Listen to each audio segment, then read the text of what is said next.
niya. Dahil kadikit ko rin yun eh. Ikapulo, ngayon sa Mandama.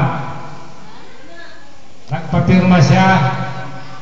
Nagpapirma ng resolusyon sa tungkol sa Bako sa pamamagitan ng St. Joseph Farmers Association. Ng chairman ay walang iba si Kapitan Lemor. Silang dalawa ni Consial Jaime Rason ang pumirma. Nung magkita kami sa munisipyo ni Junior, nung registration, sinabi niya sa akin kung na rin, baka sa October matuloy na yan. Hindi naman po ako naniniwala dun eh. Dahil alam ko medyo madulas yun. Ngayon, nagkatotoo yung sinabi niya, darating yung Bako, sinakyan nung kabila, sinarubuan ng request. Yan po, hindi po totoo yan. Si Kapitan Lemor, kahit po, tanong nyo kay Junior Peña, yung kasalukuyang nagpapatrabaho dyan, hanapin ninyo yung resolusyon pinirmahan nila, nasa kanya po yan. Yun lamang po. Ngayon po, bago ko ibigay sa inyo si Kapitan Lemor, nagre-request po ang ating kapitan na kumantang muli si Jose Carman Salvat. Nagpapaalis po ng kaba, kinakabahan yung kapitan natin.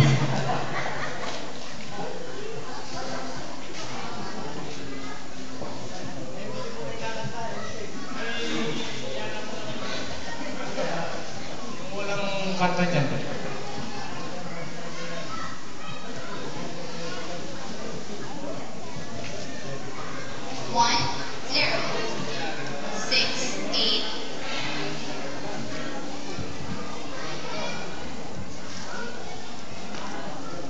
Pagpulit ang kanta po ng ating kapitan ko, Kap Lemor Saso.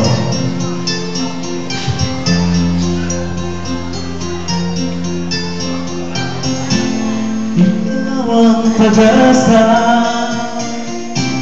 na sa'yo ang ligaya sa piling mo, sinta, limot ang pag-urusa.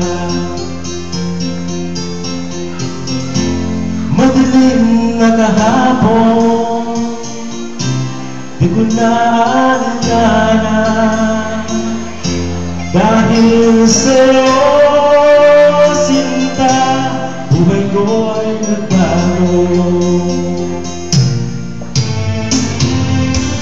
Ano man ang nangyari, di kita iiwan. Ipaglalaban ko ang pag-ibig mo. Ipaglalaban ko hanggang sa dulo ng mundo ang ating pag-ibig, giliw ko.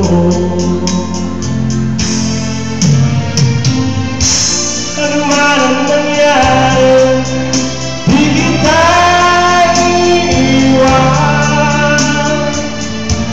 Ipaglalaban ko ang pag-ibig mo.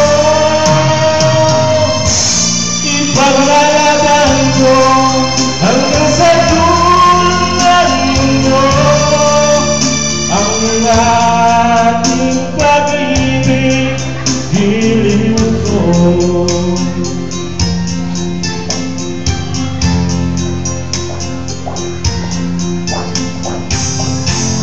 Anin ko ang buhay kung di kita napiling. Mabuti pa pumanaw kung di ka sa akin. Ano man ang nangyari, di kita iiwan. Ipaglalaban ko ang pag-ibig mo.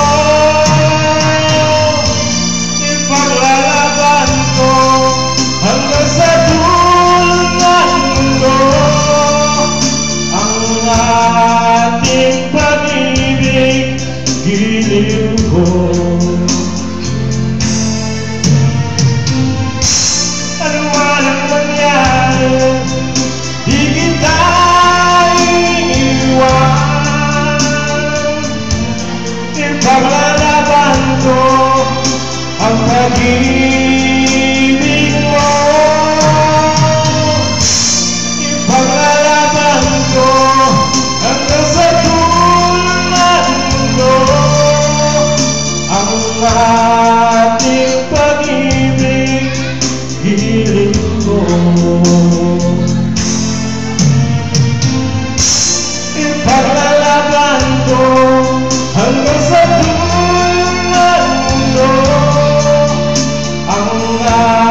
kapitan.